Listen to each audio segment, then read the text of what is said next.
Tu veux un exemple, c'est ça? Oui, des exemples, des sujets Tu veux un qui sont exemple traités concret?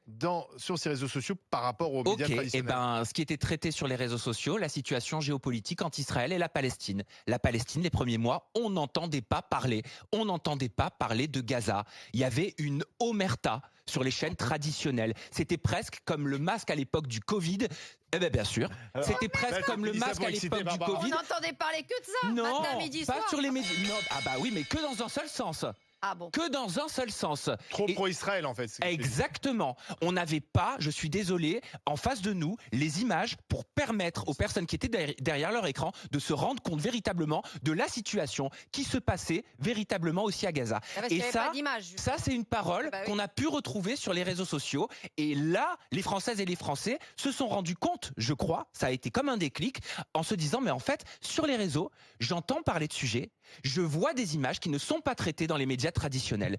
Et Encore une fois, masterclass de Samzira qui a tout dit. Il faut savoir que si nous, sur les réseaux, on n'en avait pas parlé, puisque moi j'ai été un des premiers à en parler énormément et prendre énormément de risques sur ce conflit entre l'Israël et la Palestine, et principalement sur le génocide, et je le répète, c'est un génocide de Netanyahou et de son État terroriste envers les Palestiniens et Gaza. Si nous n'en avions pas parlé, en fait, les médias n'en auraient jamais parlé en faveur de Gaza. Parce que oui, bien sûr qu'ils en ont parlé, BFM TV, CNews, etc. Mais ils en ont parlé que dans un sens.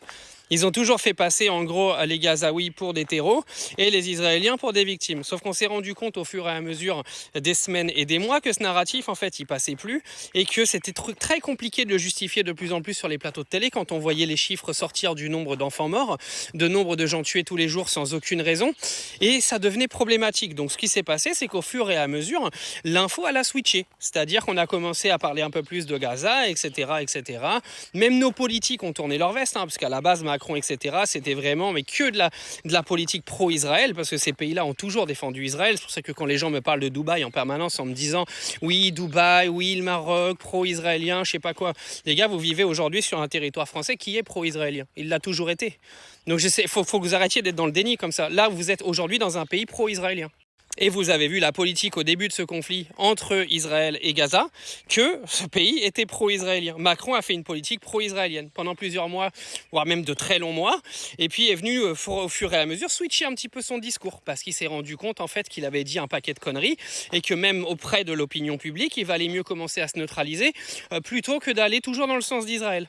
Ah oui les gars, réfléchissez, il y a des élections dans un an et il y a quand même beaucoup plus de musulmans à aller récupérer au deuxième tour quand il y aura Bardella contre Édouard Philippe que de juifs, tu vois. Tout n'est que calcul politique, tout ça. Mais les médias font la même chose. Les médias font exactement la même chose. Donc Samzira, il a complètement raison. Il n'y a personne qui a pris la défense de Gaza dans ce pays à la télévision. Et heureusement que nous, sur les réseaux, on était là. Et heureusement qu'il y avait des journalistes sur place, indépendants, qui étaient sur les réseaux, qui arrivaient encore à nous faire parvenir des informations et des vidéos. Sauf que là, ils sont quasiment tous morts parce qu'ils ont été tués par une armée terroriste.